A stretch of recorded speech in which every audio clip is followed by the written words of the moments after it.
اول تو یہ یوں کہ فن بنیادی حقیقت کا عکس ہے زابود ریاخ۔ باب دوم، آفتاب اقبال۔ اس کہانی کا دوسرا درویش اپنی کہانی سنانے کے لیے تیار ہے۔ ہم اس کی کہانی کہاں سے سننا شروع کریں؟ اس کمرے سے جس کی الماریوں میں کتابیں ترتیب سے لگی اور جس کے بستر پر بے ترتیبی سے بکھری پڑی ہیں، کیا ہم ان کی شخصیات کے تعارف کے لیے ان کتابوں کے نام نہ گنوا دیں جن سے وہ بار بار رجوع کرتے ہیں؟ مگر ان میں سے بہت سی کتابیں ڈائریاں ان کے والد کی ہیں۔ ان تمام کتابوں ڈائریوں کا تعلق ان سوالوں سے ہے۔ کچھ سوالوں کے ساتھ وہ بڑے ہوئے تھے، کچھ سوال ان کے والد اپنے پیچھے چھوڑ گئے جن کے جواب وہ ان کی چھوڑی ہوئی ڈائریوں اور کتابوں میں ڈھونڈتے رہتے، اور ان میں لکھی ہوئی بے ترتیب تحریروں اور حاشیوں کو ایک دوسرے سے جوڑ کر کوئی مطلب نکالنے کی کوشش کرتے۔ یہ کہانی آفتاب اقبال بلد اقبال محمد خان کی ہے، جو ایک یونیورسٹی میں پروفیسر ہیں۔ ان کے والد اقبال محمد خان منڈی بہاؤالدین کے تحصیلدار ہیں۔ ایک روز ان کی لاش رسول جھیل کے کنارے ان کی جیپ میں پائی گئی۔ ان کے جسم پر کسی تشدد کا کوئی نشان نہیں تھا، لیکن سوال یہ پیدا ہوتا تھا وہ اتنی صبح شہر سے اتنی دور جھیل پر کیا کرنے آئے تھے؟ وہ ان کا ڈرائیور ان کے ساتھ کیوں موجود نہیں تھا؟ اگر انہیں پیراکی ہی کرنے مقصود تھی تو دریائے جہلم کا کنارہ موجود تھا، وہ اس طرف نسبتاً بیابان راستے پر کیوں آ نکلے تھے؟ اقبال محمد خان کی ڈائریوں میں اور بھی بہت رد و یابس تھا۔ وہ آثار قدیمہ میں دلچسپی رکھتے تھے اور اس شہر کی کھوج میں تھے جو سکندر اعظم نے دریائے جہلم کے کنارے پر آباد کیا تھا، اور اپنی دریافتوں کا احوال اپنی زندگی کے احوال کے ساتھ اپنی ڈائری پر لکھا کرتے۔ اس لیے یہ سمجھنے میں دقت ہوتی تھی کہ کون سا بیان اس کی ذات سے متعلق ہے اور کون سا ان کی تاریخ اور آثار قدیمہ سے دلچسپی سے متعلق۔ آفتاب اقبال نے اپنے فارغ اوقات کو کافی حصہ انہی سوالوں کی گتھی سلجھانے کی کوشش میں صرف کیا تھا۔ آفتاب اقبال کو جوانی میں محبت نہ ہو سکی۔ وہ اپنے بچپن سے ساتھ چلے آ رہے سوالات کے ساتھ اپنے والد سے متعلق سوالات کی گٹری اٹھائے زندگی کی تیز دھوپ میں چلتے رہے، یہاں تک کہ ان کی کنپٹیاں سفید ہو گئیں۔ اس مرحلے پر انہیں اپنی زندگی میں ایک اور سوال کا سامنا کرنا پڑا، لیکن شاید اس سوال کا ذکر کرنے سے پہلے ہمیں ان کی یونیورسٹی کے اسٹاف روم تک جانا چاہیے، جہاں ان کی میز پر ایک آدھ کتاب رکھی ہوئی ملتی ہے، یا شاید ہمیں یونیورسٹی کے لان سے شروع کرنا چاہیے، جہاں انہیں آتا یا جاتا دیکھ کر لڑکے کبھی کبھار لڑکیاں اکثر انہیں روک کر کھڑی ہو جاتی ہیں، ان سے نصابی معاملات پر کوئی سوال پوچھ کر ان کی شکل دیکھنے لگتی ہیں۔ یہ لوور مڈل کلاس گھرانے کی لڑکیاں ہیں جو اپنے ارمان دل ہی دل میں لیے بس کبھی کبھار ایک دوسرے سے رومانی امور پر چغلیں کر کے رہ جاتی ہیں۔ ڈگری لینے کے بعد انہیں شادی کرنی ہے اور چولہا چوکی سنبھالنی ہے، اور ان میں سے جو ذرا کم زور ہیں انہیں چولہے کے ساتھ ساتھ اپنا ناکارہ یا نیم ناکارہ شوہر بھی سنبھالنا ہے، اور اس کے اور اپنے بچوں کی خاطر چھوٹی موٹی نوکری بھی کرنی ہے۔ لیکن ان میں سے کچھ دلیر بھی ہوں گی جو اپنے میل کلاس فیلوز کے ساتھ شوخیاں کرتی ہیں، کبھی کبھار انہی یونیورسٹی کے باہر بھی مل لیتی ہیں اور ان کے ساتھ گھر بسانے کے خواب بھی دیکھتی ہیں۔ پھر ان کی شکلوں پر برستی ہوئی نیم حماقت اور نیم امیچورٹی کو دیکھ کر یہ خیال ترک بھی کر دیتی ہیں کہ یہاں آفتاب اقبال اپنی ذہانت اور اس سے زیادہ اپنے لباس کی تراش خراش و انداز اتوار کے سبب کافی مقبول ہے، لیکن وہ لڑکیوں سے فلرٹ کرنے والے استاد نہیں۔ یہی اس کیمپس میں ان سے محبت کی کھپلیں کھل رہی ہیں، کچھ بہت چھوٹی، کچھ ذرا بڑی، لیکن ان سب کو کسی اور کے کالر میں سجنا ہے۔ کیا لڑکیاں ہمیشہ محدودات کے اندر ہی رہ کر محبت کرتی ہیں؟ کیا ان میں سے کوئی لڑکی دلیر نہیں نکل سکتی؟ کہانیوں میں تو بہت کچھ ہوتا ہے، شاید حقیقت میں بھی ہوتا ہو، دیکھنے میں کیا حرج ہے؟ دوسرا حصہ۔ آفتاب اقبال جس محبت کی کہانی میں ملوث ہوئے، اس کی بنیاد اتفاق پر پڑی، جسے حسن اتفاق بھی کہا جا سکتا ہے، سو اتفاق بھی۔ اس کے بعد اس محبت کا ہر اہم مرحلے پر انہیں کسی نہ کسی اتفاق کی کارفرمائی دکھائی دی۔ اس اتفاقات کی تعداد تو کم تھی، لیکن یہ بہت اہم مواقع پر پذیر ہوئے تھے۔ ان کی کہانی تشکیل میں ان چند اتفاقات سے اتنا اہم کردار ادا کیا تھا کہ انہوں نے اپنی بعد کی زندگی کے کچھ برس زندگی میں اتفاقات کو اہمیت سمجھنے کی کوشش پر لگا دیے تھے۔ میں آپ کو یہی بھی بتا سکتا ہوں کہ بعض اتفاقات ایسے تھے جنہوں نے انہیں مسئلہ تقدیر جیسے متعلق فلسفی سپاہی-نوردہ کے خیالات کی جانب رجوع کرنے پر مجبور کر دیا تھا، مگر اردو میں لکھی جانے والی یہ تحریر شاید اس پروسیس کی تفصیل کا بوجھ برداشت نہ کر پائے، اور ویسے بھی آفتاب اقبال کی فکر نشو کے موضوع پر کوئی مقالہ نہیں لکھ رہا۔ اس محبت کی کہانی کی ابتدا ایک اتفاق سے ہوئی۔ اتفاق ایسا ہوا کہ ایک لڑکی سے ایک فقرہ سرزد ہوا اور آفتاب اقبال نے خود کو اس کے ذریعے ایک نئے اور عجیب سے جال میں پھنسا ہوا محسوس کیا، لیکن اس جال میں پھنسے ہوئے ان کی خوشی بھی عجیب تھی۔ انہیں احساس تھا کہ وہ ایک جال یا ایک سچویشن میں گرفتار ہوتے چلے جا رہے ہیں، لیکن انہوں نے اس سے نکلنے کے لیے ہاتھ پیر مارنا مناسب نہ سمجھا، یا انہیں اس میں ایسا سرور محسوس ہوا جس سے کسی نرم گدیلے بستر میں دھنستے چلے جا رہے ہوں جو اپنی تقدیر اور خود تحریر کرنے پر یقین رکھتے تھے۔ انہوں نے یکایک پایا کہ وہ خود کو واقعات کے دائرے میں بہتے چلے جانے دے رہے ہیں، جیسے انہوں نے خود کو تقدیر کے حوالے کر دیا اور تقدیر ہی ان کی کہانی کی تحریر کر رہی ہو۔ ویسے ہی جیسے اسپائنوزا نے کہا تھا، تقدیر آپ کی کہانی خود تحریر کرتی ہے، جس سے آفتاب اقبال نے سختی سے اختلاف کیا تھا اور طے کیا تھا کہ وہ کم از کم اپنی زندگی میں ایسا نہیں کرنے دیں گے۔ انہیں اقبال پسند تھا جو کہتا تھا مومن اپنی تقدیر خود بناتا ہے، لیکن ظاہر ہے ہم آفتاب اقبال کی فکر نما کے موضوع پر کوئی مقالہ تو نہیں پڑھ رہے۔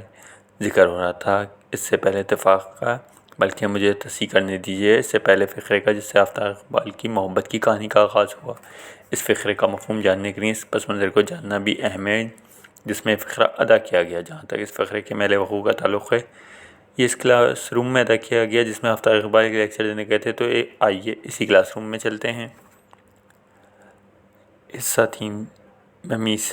آج ہم افلاطون اور ارسطو کے ایک تصور کے بارے میں پڑھیں گے جس پر 2500 سال گزر جانے کے باوجود بحث جاری ہے اور جو ادب، فلسفے، سماجیات، دیگر کئی علوم میں کئی بڑے مباحث کی بنیاد ہے۔ آفتاب اقبال نے کلاس روم میں بالکل درمیان ڈیسک کے پیچھے کھڑے ہو کر حاضرین کی آنکھوں میں ڈرامائی انداز میں جھانکا، حسب معمول جو یہ سوچ رہی تھی کہ آگے وہ کیا کہنے والے ہیں، یا پھر وہ اس اونگ کو بھگانے کی کوشش میں کچھ زیادہ ہی کاوش کے ساتھ کھلی ہوئی تھی جو صبح کے وقت آنکھوں میں امڑی پڑی ہوئی تھی۔ آفتاب اقبال مڑے اور بورڈ پر چاک سے انگریزی میں لکھا، مائی مسز، حقیقت کیا ہے؟ آپ کے ارد گرد پھیلی ہوئی ساری دنیا، اس کے سب انسان، سب چیزیں، سب حقیقت شامل ہیں۔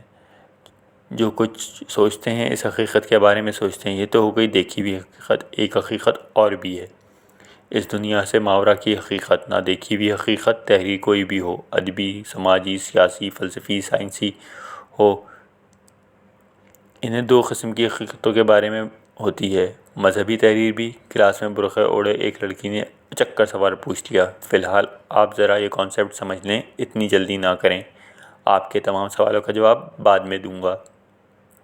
آفتاب انتہائی سنجیدگی سے بولے، تو میں کہہ رہا تھا جب حقیقت کی تحریر میں منتقلی کا مرحلہ آیا تو یونانی فلسفیوں نزدیک یہ سوال پیدا ہو گیا، ہم تحریر میں جو حقیقت دکھاتے ہیں کیا وہ بھی ویسی ہی حقیقت ہوتی ہے جیسی حقیقت ہم دیکھ رہے ہوتے ہیں؟ کسی بھی تحریر میں حقیقت کی نمائندگی یا ریپریزنٹیشن کو میمیسس کہتے ہیں۔ آ گئی سمجھ؟ واہ جی، اس میں تو کوئی مشکل ہی نہیں، بالکل سمجھ آ گئی۔ اگلی قطار میں بیٹھا ایک لڑکا بولا، 2500 سے اس پر بحث کیوں ہو رہی ہے؟ سمپل سا تو معاملہ ہے، ایک تو حقیقت اور تحریر میں اس حقیقت کی ریپریزنٹیشن ہوتی ہے، اسے میمیسس کہتے ہیں۔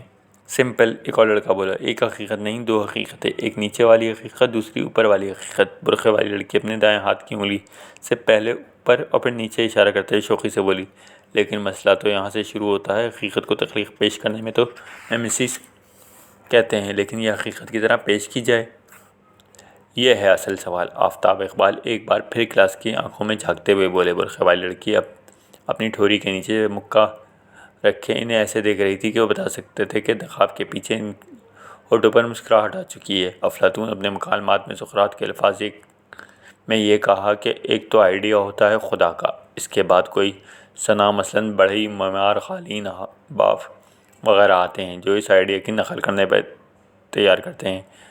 فنکار اس نقل کی نقل تیار کرتا ہے، اس طرح حقیقت سے، سچائی سے 2 درجے دور ہوتا ہے، یعنی یہ جتنے شاعر، ادیب ہوتے ہیں وہ سچائی سے 2 درجے دور ہوتے ہیں۔ ایک لڑکے نے سوال اٹھایا، اللہ میاں نے بھی یہی فرمایا ہے، اور شاعروں کی بات پر چلیں وہی جو گمراہ ہوں۔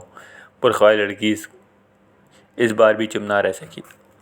آپ کو مزید بھی آگے بڑھایا جا سکتا ہے، قرآن کے اس فرمان پر افلاطون کے آئیڈیا کی روشنی میں بھی بات کی جا سکتی ہے، مگر کوئی مذہبی عالم اس بات کو شاید پسند نہیں کرے گا۔ آفتاب نے اپنے مخصوص انداز میں اس کی آنکھوں میں جھانکتے ہوئے کہا، ایک بنجر میں سے کسی نے کوئی فقرہ چست کیا تھا، بیک بینچر میں سے کسی نے کوئی فقرہ چست کیا تھا، جس پر وہاں ہنسی کی دبدبی سی آواز بلند ہوئی۔ آفتاب نے اس جانب نگاہ اٹھائی تو لڑکے بھی متوجہ ہونے کی اداکاری کرنے لگے۔ لیکن ارسطو نے یہ بتایا کہ میمیسیس حقیقت صرف اٹیشن یا نخالی نہیں۔ اس کا کہنا یہ تھا کہ آرٹ میں حقیقت کی نخالی بھی ہوتی ہے، لیکن اس کے ساتھ ساتھ حقیقت کو ایک توازن میں دینے کی کوشش ہوتی ہے، جس سے حقیقت ایک چھوٹی لیکن متوازن شکل میں ہمارے سامنے آ جاتی ہے۔ اس کو آرٹ یا اچھا آرٹ کہتے ہیں۔ لیکن کیا حقیقت از خود متوازن نہیں ہوتی؟ پین بلند کیے ہوئے ایک لڑکے نے اپنا پین بلند کر کے یہ سوال کیا۔ ہوتی بھی ہے اور نہیں بھی ہوتی۔ اصل میں حقیقت اتنی وسیع و عریض ہے کہ اسے مکمل طور پر بیان کرنا، قلم بند کرنا ممکن ہی نہیں۔ اس لیے آرٹسٹ ایک سانچہ، ایک فارم، ایک بھانڈا دریافت کرتا ہے جس میں اس حقیقت کو ایک چھوٹے سے توازن میں پیش کر سکے، ایک ایسا توازن جس نے خود دریافت کیا ہوتا ہے۔ یوں وہ از خود ایک حقیقت کو تشکیل دیتا ہے، چاہے یہ حقیقت کتنی ہی چھوٹی کیوں نہ ہو۔ اس کی مثال آپ کو دوں۔ آپ کسی خوبصورت جگہ کی سیر کر رہے ہیں، آپ کے ہاتھ میں ایک کیمرہ ہے، آپ کوئی منظر بہت خوبصورت لگتا ہے، آپ اس کی تصویر لینا چاہتے ہیں۔ آپ کیمرہ اٹھاتے ہیں، آنکھوں سے لگاتے ہیں۔ آفتاب اپنی آنکھوں سے کیمرہ لگانے کی نقل کرتے ہیں اور نہیں، یہاں سے پہاڑ بیک گراؤنڈ پہ پورا نہیں آ رہا، اس درخت کو تو ضرور ہی لینا چاہیے، وہ وہاں جو ایک دڑیا اپنے دمبوں کے ساتھ جا رہا ہے، اسے بھی آنا چاہیے۔ پہاڑ بہت بڑا ہے، کٹتا ہے تو کٹ جائے، نہیں یہ نہیں، ہاں ٹھیک ہے، اب طے کرتے ہیں تصویر میں کیا کیا چیز ہونی چاہیے، اور کلک۔ آپ تصویر کھینچ لیتے ہیں۔ آفتاب اپنے ہاتھوں سے بنایا ہوا کیمرہ آنکھوں سے نیچے اتار دیتے ہیں تو یو سی آپ نے ریئلٹی کا ایک پورشن چنا، اس کی تصویر اتار لیا۔ رائٹر بھی یہی کرتا ہے، وہ حقیقت کو ایک فریم میں فٹ کرنے کی کوشش کرتا ہے۔ تخلیق اصل میں حقیقت کو کسی نہ کسی فریم میں فٹ کرنے کا نام ہے۔ لیکن سر، علامہ اقبال نے تو کہا تھا، ظاہر کی آنکھ سے نہ تماشا کرے کوئی، ہو دیکھنا تو دیدہ دل وا کرے کوئی۔ برقع پوش لڑکی نے مسکراتی ہوئی آنکھوں سے شعر سنا دیا۔ اس مرتبہ آفتاب اقبال رکے اور کچھ دیر اس کی آنکھوں کا جائزہ لیتے رہے۔ پہلے تو وہ آنکھیں اپنی کامیابی پر مسرور نظر آئیں، جیسے کسی بچے کی آنکھیں ہوں جس کا نام ابھی کسی انعام کے لیے پکارا گیا ہو۔ پھر وہ یکایک جھک گئیں، پھر ان میں جھیپ اور ایک جھجک سی پیدا ہو گئی، جیسے بھرے مجموعے میں کسی نے اس کا نام پکارا ہو۔ سر، ایک اور آواز آئی تو آفتاب اچانک ہڑبڑائے گئے۔ اس شعر کا مطلب بھی انہی سے پوچھیں، ایک اور لڑکے نے کہا، اور کلاس پھر دبی دبی ہنسی سنائی دی۔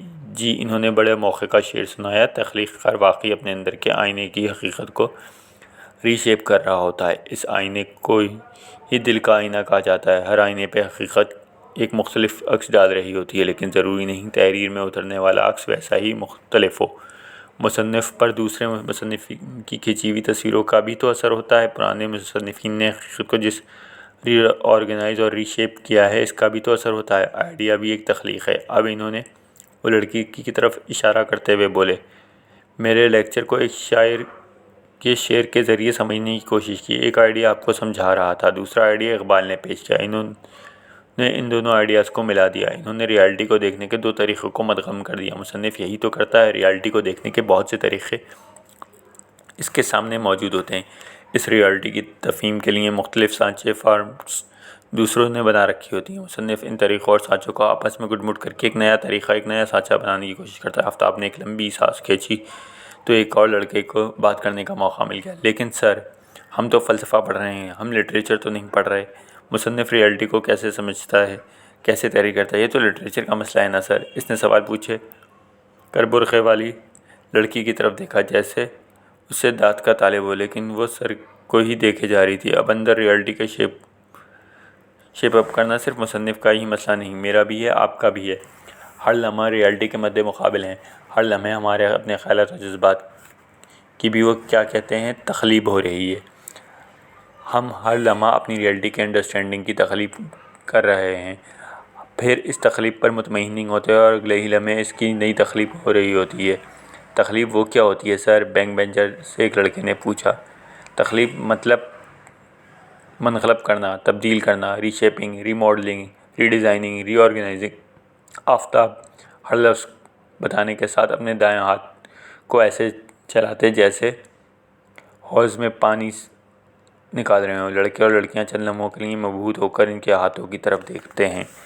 لیکن حقیقت کی نمائندگی یا ریپریزنٹیشن ایک بہت لیئرڈ کانسیپٹ ہے، یعنی اس کی بہت سی تہیں اور بہت سے آبسٹیکس مثال کے طور پر آپ ایک واقعے کو دیکھ رہے ہیں اور آپ اس کو بیان کرنے کو کہا جائے تو سب کا بیان الگ الگ ہوگا.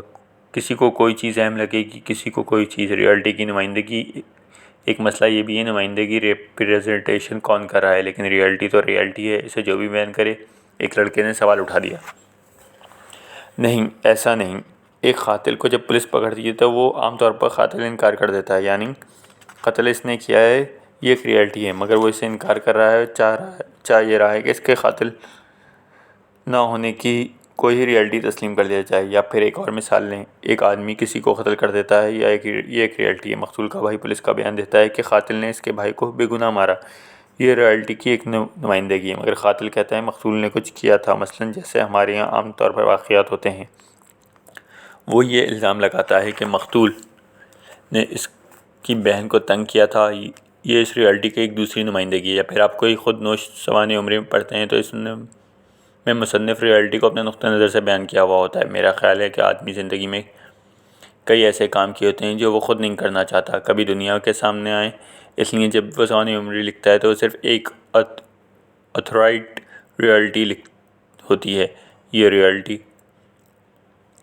بس ایک نمائندگی یا ریپریزنٹیشن ہوتی ہے, اور بس. یہ بات تو سوانح عمری کی ہو گئی, لیکن ہم زبانی کلامی بھی کسی کو اپنی زندگی کا کوئی قصہ سنائیں, صرف وہی باتیں سنائیں گے جو ہم سننا چاہتے ہوں گے. بہت سی باتیں ہم اسکپ کر جائیں گے تاکہ دوسرے ہمارے بارے میں ویسا سوچیں جیسا ہم چاہتے ہیں وہ سوچیں. یہ اور بات ہے کہ ہر سامع بھی ریئلٹی کو اپنے طور پر ری شیپ کر رہا ہوتا ہے.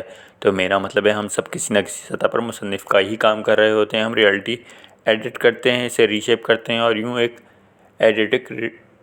ایڈیٹڈ ریئلٹی کو دوسروں کے سامنے پیش کرتے ہیں. تو کیا پوری ریئلٹی کو پیش کرنا ممکن ہے؟ ایک اور لڑکے نے سوال کر دیا.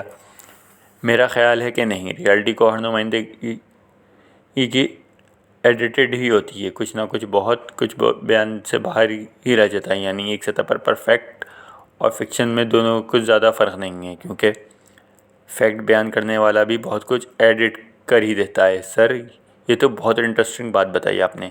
ہم سب کسی نہ کسی درجے پر مصنف ہیں, برقعے والی لڑکی بولی. آفتاب نے اس پر نظر ڈال کر لڑکوں کی جانب معنی خیز اندازوں سے دیکھا اور مسکرا کر بولے, کیا خیال ہے آپ کا؟ لڑکے جواب میں مسکرا دیے. ایک بولا, سر کیا فیضان بھی مصنف ہے؟ فیضان جو کسی سوچ میں مگن کھڑکی کے باہر دیکھ رہا تھا یکایک ہڑبڑا گیا, جسے دیکھ کے سب کھلکھلا کر ہنس دیے. بتائیے کیا آپ بھی مصنف ہیں؟ آفتاب نے فیضان سے پوچھا تو وہ اپنے ارد گرد ایسے دیکھنے لگا جیسے کسی لفظ کی تلاش میں ہو. اسے کوئی جواب نہ بن پڑا, بلکہ اسے سمجھ نہ آئی اسے سوال کس منظر میں پوچھا جا رہا ہے. اصل میں فیضان کھڑکی کے پار ایک ریئلٹی کو دیکھ رہے تھے. آگے کی کرسیوں پر بیٹھے لڑکے نے چوٹ کی اور کلاس میں خے گونجنے لگے. کچھ لڑکوں نے موقع کا فائدہ اٹھاتے ہوئے 2-3 مرتبہ خے لگا لیے. آفتاب انہیں مسکراتا دیکھ رہے. برقعے والی لڑکی کی آنکھوں میں شرارت سے چمک رہی تھی. وہ ہاتھ سے ایسے چپو چلا رہی تھی جیسے کسی کو ہٹانے کی کوشش کر رہی ہو, حالانکہ وہ ان خیخوں کو رکنے کے بے قراری سے انتظار کر رہی تھی تاکہ خود کوئی بات کر سکے. اگر فیضان اپنی ریئلٹی پر کتاب لکھ دے تو اس کی کتاب بین ہو جائے. برقعے والی لڑکی نے اپنی ہنسی روکتے ہوئے کہا, اور فقرے کو اختتام پر منہ پر ہاتھ رکھ کر ہنسنے لگی. لڑکوں نے فیضان کو دیکھ کر اوئے ہوئے کے نعرے لگانے شروع کر دیے. لڑکی نے خود اپنی ہنسی روک مشکل ہو رہی تھی. اس کی چمکدار آنکھوں میں ہنس کر آنسو آ گئے تھے. اس کی ایک جھرنے کی سی آواز سے شروع ہوئی تھی, لیکن اب یہ ہنسی ایک بے آواز ہنسی تھی جس میں پسلیاں ہلتی رہتی ہیں, منہ بغیر کوئی آواز نکالے کھلا رہ جاتا ہے. کلاس میں شور ہو رہا تھا. لڑکوں کا رخ فیضان کی جانب تھا جس پر ہر لڑکا جملے بازی میں مشق کر رہا تھا. لڑکی کی آنکھوں میں آنسو آ گئے تھے. اس کے ساتھ بیٹھی لڑکی سے سنبھالنے کی کوشش کر رہی تھی. اس دوران وہ خود بھی ہنسے جا رہی تھی. آفتاب اس موقع سے فائدہ اٹھاتے ہوئے 8 ثانیوں کے بعد دھیرے دھیرے اس لڑکی کو دیکھنے اور پھر اپنی نظر کہیں اور لے جاتے. اس طالب علم آج مزید پڑھائی کے موڈ میں نہیں تھے. آفتاب نے اپنی کتاب ہاتھ میں اٹھائی, ایک آخری نظر اس لڑکی کی جانب دیکھا. اس کی زندگی, ان کی تقدیر نے ایک فیصلہ کن موڑ پر چند لمحوں کے لیے انتظار کیا. پھر آفتاب اقبال نے طے کیا کہ انہیں دلچسپ لڑکی کی کلاس روم سے باہر بلا کر تھوڑا سا لیکچر دینا چاہیے تاکہ آئندہ ان کی کلاس میں ڈیکورم برقرار رہے. یا شاید انہوں نے اس لڑکی کی اپنی آنکھوں سے جڑت پسند آئی تھی.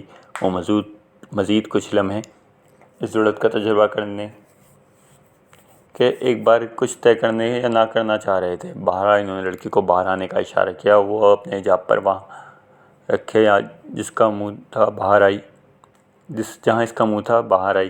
آفتاب نے اس کی سرزنش کی، اپنی آنکھوں سے اس کی آنکھوں کی جڑت کا مشاہدہ کیا، لڑکی کی سوری قبول کی اور پھر ہرچند نہ چاہتے ہوئے اسے وہیں کھڑا چھوڑ کر اسٹاف روم کی طرف روانہ ہو گئے۔ برقعے میں جو لڑکی تھی اس کا نام تھا سلمیٰ۔ حصہ 4 آفتاب، اقبال اور سلمیٰ کی نیم رومانی داستان۔ محبت۔ سلمیٰ کو میں 1000 مرتبہ منع کر چکا تھا کہ میں اس کا ٹیچر ہوں، میری شاگرد ہے۔ ہمارے درمیان کسی اور تعلق کی بھنک بھی پڑ گئی تو کہانیاں بنیں گی، مگر وہ کہاں کسی کی ماننے والی تھی۔ اس نے ملاقات کے لیے مجھے ایک ایسا طریقہ بتایا کہ میں اس کی ذہانت پر مسحور ہو کر رہ گیا۔ وہ اس ذہانت کی داد دینے کے لیے مجھے یہی بہتر طریقہ لگا کہ اس پر عمل کرتے ہوئے اس سے ملوں۔ ان دنوں میری عمر 42 برس تھی اور ہنوز کنوارا ہونے کے باوجود مجھے ایک لیبل بیچلر کی ممتاز حیثیت حاصل تھی۔ میری جوانی اپنی متعلقہ ماں اور 2 چھوٹی بہنوں کی ذمہ داری اٹھاتے کٹی۔ اس دوران میں نے شادی سے صاف انکار کر رکھا تھا۔ میری بہنیں اپنی شادیوں کے بعد میرے لیے روز نئی دلہنیں تلاش کر کے لاتی، لیکن میں اپنے ریسرچ تھیسس میں ایسا غرق تھا کہ مجھے شادی وادی میں کوئی دلچسپی ہی نہیں رہی تھی۔ لیکن میں یہ سطر خود کو یہ سمجھانے کے لیے لکھ رہا ہوں کہ میں نے سلمیٰ سے ملاقات کیوں کی تھی۔ اس کا اثر میرے بے داغ لیکن سپاٹ زندگی کو ہمیشہ کے لیے تبدیل کر دینے والا تھا۔ اس لیے اپنے موضوع کی طرف واپس چلتے ہیں۔ اپنی زندگی میں مجھے جن طلباء و طالبات کو پڑھانے کا موقع ملا، ان میں ہر طرح کے لوگ تھے۔ زیادہ تر طلباء فلسفے کا مضمون اس لیے لیتے کیونکہ انہیں کسی اور مضمون میں داخلہ نہیں مل رہا ہوتا تھا۔ پھر کچھ ذہین طلباء ہوتے مگر ان کے ذہن اس خود سے خالی ہوتے جس نے مجھ سے بہت سارے سوالوں کا اسیر کر دیا تھا۔ سلمیٰ مختلف تھی، میں صرف اس کی آنکھوں سے متعارف تھا، جو کبھی خوشی سے چمکتیں اور کبھی کسی خیال کی روشنی سے۔ کبھی وہ آنکھیں اداسی سے لٹک سی جاتیں، کبھی گہری سوچ میں ڈوب کر ان کے کناروں پر دراڑیں سی پڑ جاتیں۔ میں صرف اس کی آنکھوں سے متعارف تھا، پھر اس کے ہاتھوں سے جن کی سفیدی میں خون کی مہین شریانیں بھی صاف دکھائی دیتی تھیں، اس کی نرم پتلی اور لمبوتر انگلیوں سے جن کے پورے بے انتہا سرخ تھے۔ میں صرف اس کی آنکھوں اور ہاتھوں سے متعارف تھا۔ سلمیٰ سر سے پیر تک پردہ کیا کرتی تھی۔ میں شروع میں ایک عام سی جماعتی لڑکی سمجھتا تھا، لیکن اس کے برقعے کی تنوع اور نفاست، اس کے ڈیزائن سینڈلے اور دیدہ زیب موزے اس کی خوش ذوق، زندہ دل اور صاحب حیثیت ہونے کی غمازی کرتے تھے۔ اس کے برقعے کئی طرح کے تھے۔ پاکستانی سیاہ برقع، ایک بڑی سی بیلٹ کی مدد سے کمر کی باریکی اور کولوں کی چوڑائی نمایاں کرنے والا کوٹ نما عبایا، بازوؤں کی حرکت کی گنجائش رکھنے والا عبایا جسے پہن کر اگر بازو پھیلا دیے جائیں تو عورت کسی سپرمین جیسی لگنے لگتی ہے۔ پھر عربی عبایا، جس کا مہین کپڑا جسم کے شب و فراز پر جھولتا ہوا گزرتا ہے اور جو ایک بڑی سی قمیص سی مشابہ لگتا ہے۔ سیاہ، سفید، گلابی، سرخ برقعے اس کے پاس کئی رنگوں میں تھے، پھر ان پر کاڑے ہوئے ڈیزائن اور گل بوٹے۔ ہر برقعے میں ایک خصوصیت مشترک تھی، وہ یہ کہ سلمیٰ چہرے پر پہلے سیمسٹر سے ہی سلمیٰ نے باقی کلاس فیلو پورا حجاب لیتی تھی۔ پہلے سیمسٹر سے ہی سلمیٰ نے باقی کلاس فیلوز کو کوسوں پیچھے چھوڑ دیا تھا۔ وہ اپنے ڈیزائنر برقعوں کے سبب اپنی کلاس کی امیر زادیوں سے کسی طور پر کم پرکشش نہ لگتی، لیکن اس کی ذہانت اور اعتماد اور وقار کے سبب لڑکے اور دیگر لڑکیوں کی نسبت زیادہ احترام دیتے تھے۔ میرے لبرل خیالات پر وہ مجھ سے بحث تو کرتی، لیکن اس دوران اس کی آنکھوں میں ایک عجیب سی مسکراہٹ پھیلی ہوتی۔ اس کے چھوٹے حملے سہنے میں مجھے بڑا لطف تھا۔ گوگل سرچ انجن اور لائبریری میں پورے عزم سے مغز ماری کے نتیجے میں اس نے جلد ہی میرے خیالات کے جواب میں خود مغرب کے حوالے پیش کرنا شروع کر دیے۔ سر ہیوم نے تو انسانی تجربے کو رد کر دیا، سر برکلے نے تو خود حواس سے حاصل شدہ علم پر یقین کرنے سے انکار کر دیا، سر دریدا نے تو کہتا ہے منطق ہی سب کچھ نہیں ہوتی۔ ایسے میں بس مسکرا دیتا، کیونکہ اپنی ہونہار شاگرد کے لیے مجھے خوشی ہوتی کہ اب وہ کتابوں اور علم کی محدود ذخیرے سے متعارف ہو چکی۔ جب وہ پیدا ہوئی تو اس کے والد سعودی عرب میں تھے۔ انہوں نے اس کا نام سلمیٰ رکھا تھا۔ وہ تیل کی ایک کمپنی میں کام کرتے تھے، لیکن انہیں مطالعے کا بہت شوق تھا۔ پینٹ شرٹ میں ملبوس رہتے، لیکن چہرے پر یہ بڑی داڑھی اور مونچھ صفا چٹ۔ اس روز وہ میرے کمرے میں آئی تھی۔ بات سے بات نکلی۔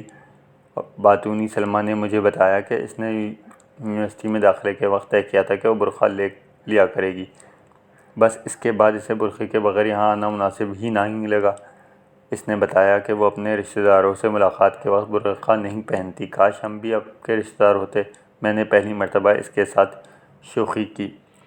جواب میں وہ کھلکھلا کر ہنسی تھی۔ وہ اس کے ہونٹ اور اس کے حجاب سے چپک کر رہ گئے تھے۔ وہ کافی دیر تک اپنی ہنسی روکنے کی کوشش کرتی رہی جو پانی کے کسی چشمے کی طرح رہ رہ کر اس کے ہونٹوں سے ابل پڑتی تھی۔ کچھ دیر بعد اسے اچھو لگ گیا۔ وہ زور زور سے کھانسنے لگی۔ میں نے پاس پڑے جگ سے اسے پانی نکال کر دیا۔ اس نے گلاس حجاب کے نیچے کر کے اپنے ہونٹوں سے لگایا۔ اس کی آنکھوں سے میری جانب دیکھنے لگی جن میں پانی تیر رہا تھا۔ اچانک اس کے ہونٹوں سے ہنسی کا ایک فوارہ سا چھوٹا۔ اس کے منہ بھرا ہوا پانی چھلک کر میری میز پر بکھر گیا۔ اس نے ڈر سے اپنے منہ پر ہاتھ رکھ لیا اور اس کی آنکھیں پھیل سی گئیں۔ جب اس نے دیکھا میرے چہرے پر غصے کی کوئی اثر نہیں تو سوری سر کہتی ہوئی ٹیشو پیپر سے میری میز صاف کرنے لگی۔ 5واں حصہ۔ کاش ہم بھی آپ کے رشتہ دار ہوتے۔ میں نے اس روز اس کے بعد کئی مرتبہ اس فقرے پر ذات مرتبہ غور کیا۔ بظاہر اس میں ایسی کوئی بات نظر نہیں آتی جس پر لڑکی کو اس قدر ہنسے۔ اب جب کہ میری زندگی سلمیٰ ہی کی وجہ سے مکمل طور پر تبدیل ہو چکی ہے تو میں یہ سوچتا ہوں شاید یہ فقرہ کہتے ہوئے میں نے اس کی ایک ایسی خواہش کو چھو لیا جو اس کے سینے میں خودرو پودے کی طرح اگنا شروع ہو گئی تھی، جس کا ذکر وہ کسی اور سے تو کیا خود سے بھی اپنے لیے مشکل سے ہی کرتی ہوگی۔ میں بھی کیسا کھوجی ہوں۔ میں تو اس کھوج میں نکلا تھا کہ یہ طے کر سکوں میں نے اس سے یونیورسٹی کے باہر ملاقات ہی کیوں کی۔ اب کسی اور کھوج کی طرف چل پڑا ہوں۔ میں نے اس سے ملاقات اس لیے کی تھی کیونکہ اس ملاقات کے لیے اس نے مجھے جو طریقہ بتایا تھا وہ نکات اور ذہانت پر تھا۔ اس پر عمل کر کے اس کی ذہانت کو داد دینا چاہتا تھا۔ میں نے سوچا تھا ایسے انوکھے طریقے سے یہ صرف زبانی اور کافی نہیں بلکہ داد کا حق بھی ادا ہوگا جب اس طریقے پر عمل درآمد بھی کر دیا جائے گا۔